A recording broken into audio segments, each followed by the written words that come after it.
주의 말씀을 조용히 읊조리려고 내가 새벽녘에 눈을 떴나이다. 아멘.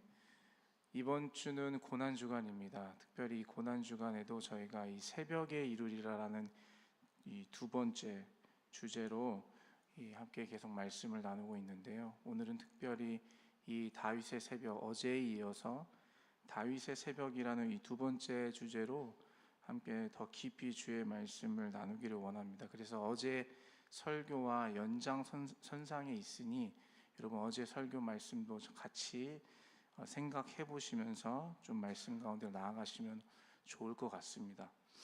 대한민국 스포츠 스타 중에 선호하는 스타를 한 명 꼽으라면 많은 분들이 그 대한민국 축구 국가대표 우리 주장인 손흥민 선수를 뽑을 것이라고 생각이 됩니다. 실제로 2023년도 그 브랜드 평판을 보시면 이 스포츠 스타 중에 가장 1위가 이제 손흥민 선수가 그것을 차지하고 있는 것을 우리가 볼 수가 있게 되는데요. 이것에서 볼 수 있는 것이 있다시피 많은 사람들이 그 손흥민 선수를 좋아하고 지지하고 응원하는 것을 우리가 잘 알 수 있습니다. 사람들이 손흥민 선수를 좋아하는 이유들을 여러 가지가 있겠지만 아마 대부분 손 선수의 그 실력뿐만이 아니라 그의 인성에 대해서 모두 칭찬하며 또 지지하는 것들을 우리가 잘 알고 있습니다. 손흥민 선수가 현재 보여주고 있는 그 실력과 인성, 그것을 많은 사람들이 응원하고 있다는 것이죠. 저도 그런 같은 이유로 그 실력과 인성이 좋은 그것 때문에 손흥민 선수를 좋아하기도 하는데요. 아마 축구를 좋아하시는 많은 남자분들은 저와 같은 생각이지 않을까라는 생각이 듭니다. 손흥민 선수가 보여주고 있는 그 실력과 인성은 그를 옆에서 항상 지도해주는 그 아버지 손흥정 감독이 있기 때문이라는 것을 아마 많은 분들도 알고 계실 것입니다. 아버지 손흥정 감독은 손흥민 선수가 축구 선수의 꿈을 갖기 시작한 그때부터 아들인 손흥민 선수를 지도하고 훈련시키는 가장 엄하고 무서운 코치이면서 아버지였습니다. 손흥민 선수가 전 세계적으로 주목을 받게 되자 그의 아버지에 대한 관심도 많이 높아지게 되었는데요. 특히 그가 그 아들을 지도하고 가르쳤던 그의 교육 방식과 생각, 그것에 많은 사람들이 주목하고 있는 것을 우리가 볼 수 있습니다. 그 손흥정 감독의 교육의 철칙은 모든 건 기본에서 시작된다 였습니다. 모든 건 기본에서 시작된다. 축구뿐만이 아니라 일상의 생활도 마찬가지다. 이런 교육의 철칙을 가지고 있었다고 합니다. 그래서 그 어린 손흥민 선수를 훈련시킬 때에 골을 잘 넣는 법에 대한 교육을 가르친 것이 아니라 공을 자유자재로 다룰 수 있는 그 기본에 대해서 철저히 훈련시켰다고 합니다. 뿐만 아니라 그의 모든 생활에서도 그 기본을 철저하게 지키는 훈련을 시켰다고 합니다. 규칙적인 생활, 인간의 기본이 되는 그 도덕성, 윤리성에 대해서 가르쳤고요. 그리고 건강한 마음과 겸손한 태도를 항상 유지하도록 경기장 안과 경기장 밖 항상 이런 교육들을 꾸준히 계속적으로 시켰다라는 것이죠. 지금 우리가 보는 손흥민 선수의 성공은 모든 일상의 생활에서 기본을 탄탄히 한 결과라는 것을 말해주고 있는 것이죠. 기본에 충실한 사람들이 성공한다는 이야기는 손흥민 선수의 이야기만을 통해서 우리가 배운 것은 아닙니다. 이미 많은 성공한 사람들의 이야기를 통해 우리는 기본이 우리의 삶에 얼마나 중요한지를 다 알고 있다는 것이죠. 기본이 중요하다는 것을 모르는 사람은 아마 없을 것입니다. 단지 그 중요한 기본을 끝까지 유지하며 지키려는 의지와 노력이 약해질 뿐이지 우리가 그것을 모르고 있지는 않다라는 것이죠. 신앙의 생활도 마찬가지입니다. 신앙도 기본이 무너져 버리면 쉽게 무너집니다. 어제 새벽에도 이 다윗의 새벽 첫 번째 시간으로 우리 담임 목사님 말씀 나눠주셨는데요. 신앙의 견고함, 영적인 생명력에 대해서 말씀하실 때 결국에는 상황과 환경에 따라 우리의 신앙이 흔들리지 않는 그 견고한 신앙을 갖기 위해서는 이 기본이 중요하다는 것이에요. 기본. 상황이 어떠하든지 환경이 어떠하든지 내 마음을 확정하여 하나님을 찬양하겠다고 결정한 다윗의 수많은 그 시편은 대가 없이 노력 없이 그냥 하루아침에 이루어진 것이 아니라는 것이에요. 다윗이 인생의 어둠의 시간을 보내는 그때에 그가 마음을 정하여 하나님을 찬양하고 하나님께 감사할 수 있었던 것은 그가 일상의 삶에서 신앙의 기본이라 하는 말씀 묵상과 기도를 철저하게 지켜왔기 때문에 그 어려움 가운데서 그가 환경의 상황에 흔들리지 않고 그 마음을 정하여 주님을 찬양하며 주님을 의지할 수 있었다라는 것이죠. 손흥민 선수의 화려한 실력과 인성이 어렸을 때부터 기본을 중시했던 그 아버지의 교육을 따라 지켜왔기 때문에 지금의 그 영광과 명예를 누릴 수 있었던 것처럼 말입니다. 우리는 성경을 보면서 다윗을 부러워합니다. 그리고 그와 같은 믿음을 갖고 싶어 하기도 합니다.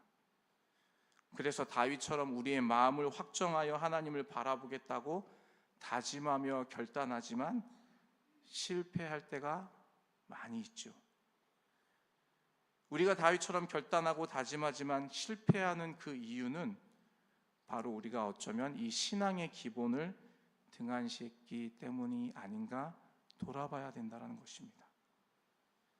어제 우리는 마음을 하나님 앞에서 결단하고 확정하여 나아가는 것에 대하여 배웠습니다.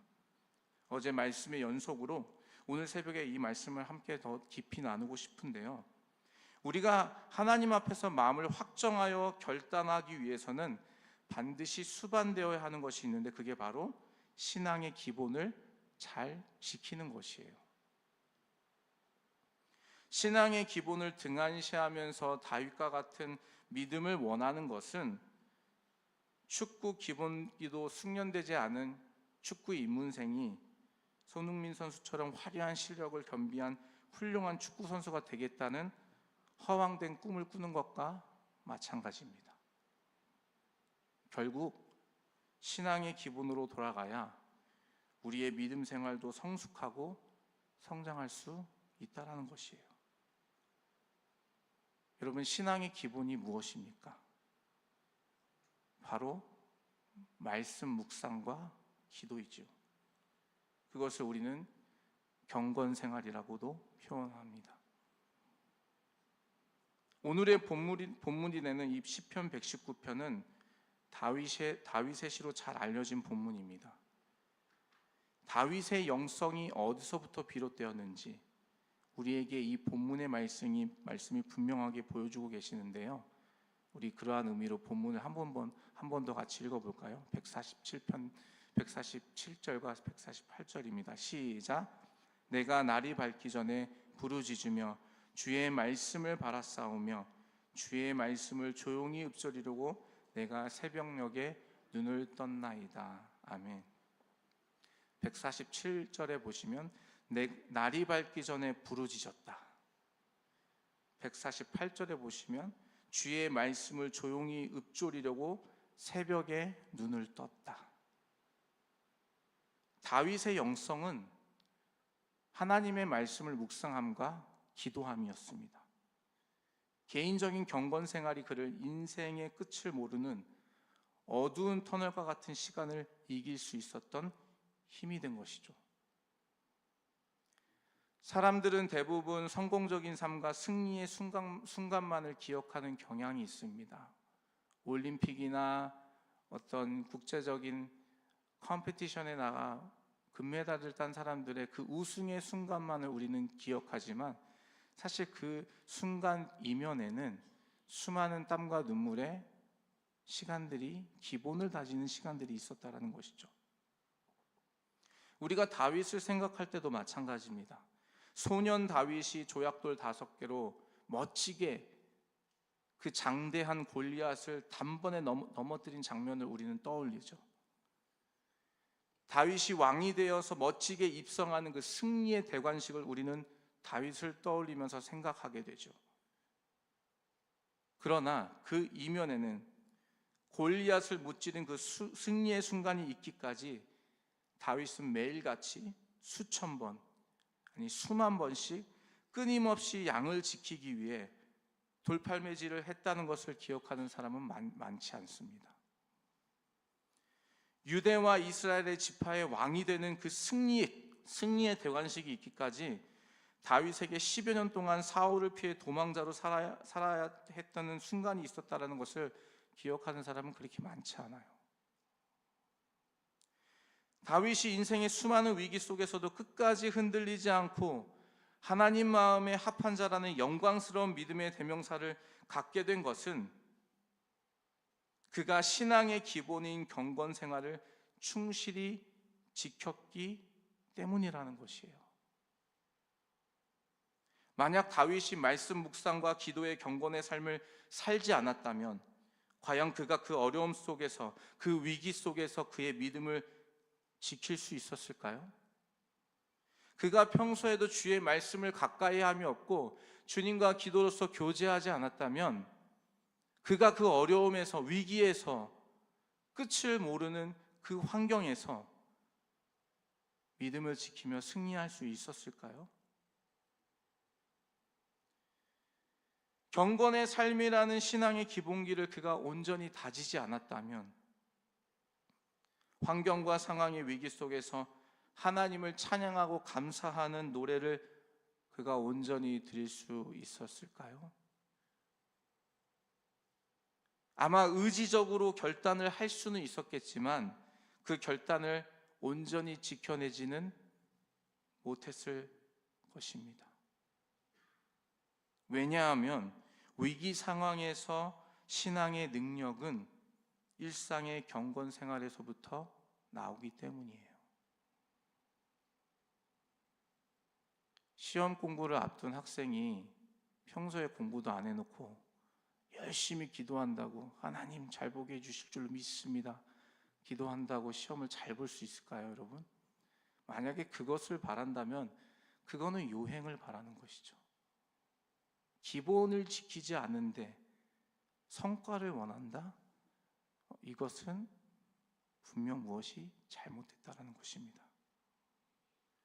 말씀 묵상과 기도가 그만큼 우리의 신앙의 삶에서 중요하다는 것입니다. 별거 아니라고 생각하는 그 작은 차이가 결과를 바꾸는 힘이 있다는 것을 우리는 기억해야 될 줄로 믿습니다. 신앙의 기본인 말씀 묵상과 기도를 소홀히 하지 않으시는 저와 여러분 되시기를 주님의 이름으로 축복합니다. 그런데 여러분, 현실은 우리의 기대와 여전히 다릅니다. 꽤 많은 그리스도인들이 이 기본을 지키지 못하고 있다는 것을 여러분 믿으십니까? 꽤 많은 믿음의 사람들이 이 신앙의 기본이라는 말씀 묵상과 기도를 온전히 지키지 못하는 걸 여러분 알고 계신가요? 매일 말씀 묵상과 기도 생활하는 그리스도인들이 그렇게 많지 않다는 것입니다. 더 큰 문제는 이 신앙의 기본을 온전히 다지지 못한 상태에서 교회에 헌신과 봉사하는 사람들이 늘어나고 있다는 것이죠. 봉사와 헌신이 말씀 묵상과 기도를 대처할 수 있다는 생각을 하시는 분들도 계시는 것 같습니다. 말씀 묵상하고 기도하지 않고 봉사하는 것이 내가 봉사를 하는 게 하나님께 나아가는 것과 마찬가지야, 이렇게 속된 말로 퉁친다고 하죠. 그렇게 생각하는 분도 있는 것 같아요. 예배의 자리는 소홀하면서 봉사와 헌신의 자리만을 중요하게 여기는 것은 기본기를 제대로 다지지 않고 화려한 기술을 습득하려는 어리석은 선수의 모습과 같다라는 것입니다. 여러분, 그래서 우리 교회는요, 주일 봉사하시는 분들, 특히 주일학교 봉사하시는 분들, 2부 예배 그 시간에 주일학교 봉사를 하기 때문에 1부 예배를 반드시 참석하시고 예배를 먼저 드리시고 봉사의 자리로 나아가시는 것이 우리 교회 섬기는 분들의 룰입니다. 교육사역부, 봉사사역부 봉사하시는 분들도 마찬가지예요. 2부 예배 봉사를 위해서 1부 예배나 예배를 먼저 드리고 그리고 봉사의 자리로 나아간다는 것이에요. 헌신과 봉사의 자리로 나아가기 위해서 신앙의 기본이 되는 말씀 묵상과 기도가 있는 예배를 더 철저하게 주님께 드린다는 것이죠. 그렇게 하기 위해서는 여러분, 시간적인 헌신이 필요합니다. 남들보다 더 일찍 일어나야 돼요.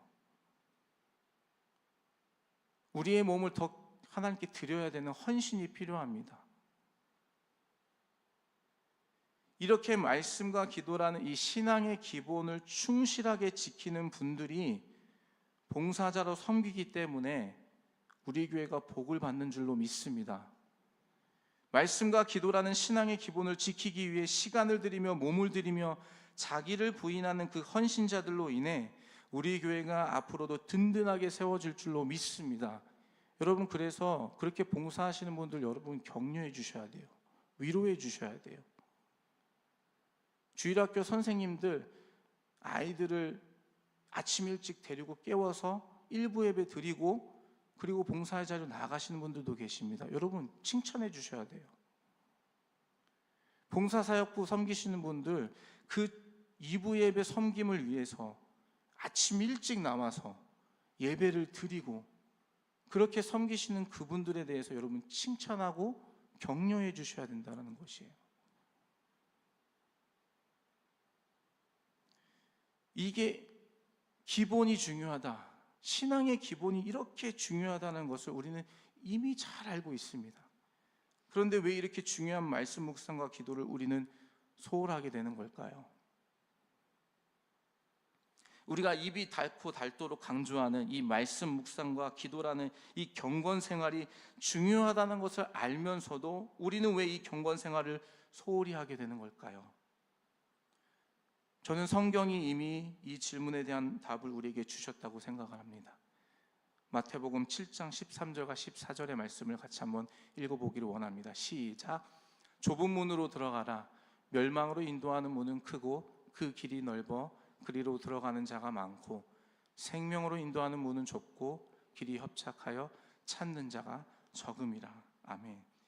예수님께서 가르쳐주신 생명으로 인도하는 문은 좁은 문입니다. 아이러니하게 그 문은 좁고 협착하여서 찾는 자가 적다고 합니다. 무슨 말입니까, 여러분? 문이 좁고 협착하여 고생한다는 말이에요. 쉽지 않다는 말이에요. 어렵다라는 말입니다. 어쩌면 그 길은 안전해 보이지 않는 길처럼 보입니다. 위험해 보이는 길이라는 것이에요. 그래서 많은 사람들이 그 길을 찾지 않는다고 해요. 생명으로 인도하는 문, 그 문을 통과하여 가는 그 길은 그에 합당한 대가를 지불해야 된다라는 주의 말씀이 있어요.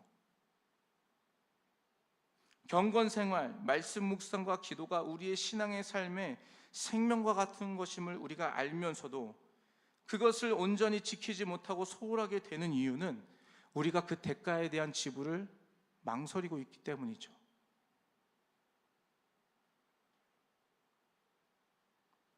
어떤 대가를 지불해야 됩니까? 시간을 구별하여 드려야 되는 대가를 지불해야 돼요. 여러분, 요즘 시대에 안 바쁜 사람이 어디 있습니까? 요즘은 어른뿐만 아니라 아이들도 바쁜 시대예요. 아이들 만나자고 하면 아이들도 바빠요. 아이들이 저보다 더 바빠요. 조그마한 우리 집에 애들도 바빠요. 어른이나 아이들이나 안 바쁜 사람이 없는 시대 속에 매일 말씀 묵상과 기도를 위해 시간을 구별하여 드려야 된다는 것은 여러분 생각처럼 쉽지 않다는 것, 한 번쯤은 도전해 보신 분들은 아실 것입니다. 많은 그리스도인들이 바쁘다라는 이유로 말씀 묵상과 기도의 자리로 나아가지 못하고 계셔요. 그런데 주님은 그 시간의 대가를 지불해야 된다라고 우리에게 말씀하십니다. 왜냐하면 생명으로 인도하는 그 길이 그렇기 때문이에요. 또 어떠한 대가를 우리가 지불해야 됩니까? 훈련자로 살아가야 한다라는 그 대가를 우리가 지불해야 되는 것이에요. 여러분, 신앙의 여정은요, 우리를 완숙한 훈련자로 만들어 가시는 하나님의 특별한 시간입니다. 다시 말해서 신앙은 훈련의 연속이라는 것이에요. 저와 여러분, 신앙을 갖고 있는 신앙생활을 한다라고 우리 표현하고 있잖아요. 여러분, 신앙생활을 한다라는 것은 훈련을 받고 있다는 뜻입니다. 저와 여러분 다 훈련생이에요. 이 훈련의 기간이 언제까지입니까? 주님 오실 그날까지예요. 목사가 되었다고 훈련이 없나요? 목사가 되면 더 혹독한 훈련이 있는 것 같아요. 장로는요, 권사는요, 집사는요. 훈련이 없는 신앙생활은 성숙과 성장을 결코 이룰 수 없습니다, 여러분. 그래서 여러분, 교회에서 하는 훈련에 여러분 참가하셔야 돼요. 동참하셔야 돼요. 교회에서 하는 성경 공부, 성품학교, 영성학교, 커피 브레이크, 또 한 번씩 열리는 교회에서 열리는 부흥회, 세미나, 이런 모든 것이 여러분 신앙의 훈련이라는 것이에요. 이 훈련을 온전히 감당하지 못하고 훈련자로의 마음으로 서 있지 않는다면 여러분, 우리의 신앙의 생활에서 성숙과 성장은 기대할 수 없다는 것입니다. 사도 바울은 자신의 영적 아들 디모데를 향하여 그리스도 예수의 병사로 함께 고난을 받으라고 말씀하셨습니다. 디모데후서 2장 3절과 4절의 말씀입니다. 같이 한번 읽어볼까요? 시작. 너는 그리스도 예수의 좋은 병사로 나와 함께 고난을 받으라. 병사로 복무하는 자는 자기 생활에 얽매이는 자가 하나도 없나니 이는 병사로 모집한 자를 기쁘게 하려 함이라. 아멘. 병사는 훈련병입니다. 병사로 복무하는 자는 자기 생활에 얽매이는 자가 없고 모집한 자를 기쁘게 한다라는 이 말은 훈련을 받는 훈련병은 철저히 자기를 부인하는 삶을 살아야 한다는 것이에요. 군인이 개인 약속 때문에 훈련에 참가하지 못한다라는 핑계를 댈 수가 있나요, 여러분? 여러분, 이게 상식적으로 이해가 가는 말입니까? 군인이 바빠서 상관의 명령을 거부하고 훈련을 거부한다면 그것이 군인으로서 훈련받는 자의 참된 모습인가요? 저와 여러분은 예수 그리스도의 병사로, 좋은 군사로 훈련되고 있다는 사실을 반드시 기억하시기를 주님의 이름으로 축복합니다. 옆에 분에게 같이 한번 인사하십시오. 훈련 받으세요. 우리는 훈련자입니다. 많은 그리스도인들이 신앙의 기본인 말씀과 기도를 소홀히 하는 이유는 궁극적으로 그 대가를 지불해야 하는 부담이 있기 때문이라고 합니다. 시간에 대한 대가를 지불해야 되고요, 훈련되는 자로 그 말씀을 따라 자기를 부인하는 그 부담을 이겨내야 하기 때문이라는 것이에요. 그렇기 때문에 많은 사람들이 이 신앙의 기본이 그렇게 중요하다는 것을 알면서도 그 자리까지 나아가지 못하고 있다는 것이죠. 뒤집어서 말하면 진정한 경건의 삶은 자기를 철저히 부인하는 결과로 주님께서 우리를 이끌어 가신다는 것입니다. 진정으로 하나님 앞에 경건한 삶을 사는 분들은 말씀과 기도의 삶을 끊임없이 하나님 앞에 올려드리는 삶으로 사는 사람들은 그 삶의 결과의 모습이 어떠하냐? 자기를 부인하는 결과가 나온다는 것이에요. 예수님께서도 자신을 따르려는 제자들에게 분명하게 그 대가를 지불해야 된다고 말씀하셨습니다. 마태복음 16장 24절에 이렇게 말씀하고 있습니다. 같이 읽겠습니다. 이에 예수께서 제자들에게 이르시되 누구든지 나를 따라오려거든 자기를 부인하고 자기 십자가를 지고 나를 따를 것이니라. 아멘. 하나님의 말씀과 기도라는 신앙의 삶의 가장 기본이라 말하는 이 경건의 삶, 경건 생활이 없다면 영적인 생명력을 상실했다는 것을 의미합니다. 다윗의 영성은 철저히 새벽에 주의 말씀을 묵상함과 기도함으로 세워졌습니다. 이 신앙의 기본을 지키기 위해 다윗은 자신을 부인하는 훈련을 끊임없이 하였던 것입니다. 시간을 구별하여 드리는 대가를 지불하였고, 훈련을 받는 병사의 마음과 태도로 자신의 삶의 주권을 하나님께 맡기며 자기 중심적인 삶이 아닌 하나님 중심적인 삶을 살았던 것입니다. 다윗의 새벽은 철저히 자기를 부인하는 시간이었다는 것을 우리는 기억해야 될 줄로 믿습니다. 하나님의 말씀 앞에서 자신의 고집과 생각을 꺾는 시간, 그 시간이 바로 다윗의 새벽이었다는 것이에요. 내가 옳다고 생각하고 주장했던 그 자리에서 내려와서 하나님께서 이끄시는 것을 전적으로 순종함으로 따라 나서는 그 시간이 바로 다윗의 새벽이었습니다. 자기를 철저히 부인하는 그 새벽을 경험하시는 저와 여러분 되시기를 주님의 이름으로 축복합니다. 저와 여러분 다윗과 같이 말씀 묵상과 기도로 철저히 자기를 부인하실 때에 어제 주셨던 말씀처럼 우리의 마음이 확정하여 그 상황과 환경을 뛰어넘는 그 믿음의 결단과 결정으로 주님을 찬양할 수 있게 될 줄로 믿습니다.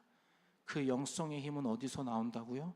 우리 일상에서의 말씀 묵상과 기도에서 나온다라는 것입니다. 고난주간을 보내면서 저와 여러분 더욱 주님 앞에서 나는 죽고 예수가 사시는 멋진 신앙의 여정이 되시길 주님의 이름으로 축복합니다.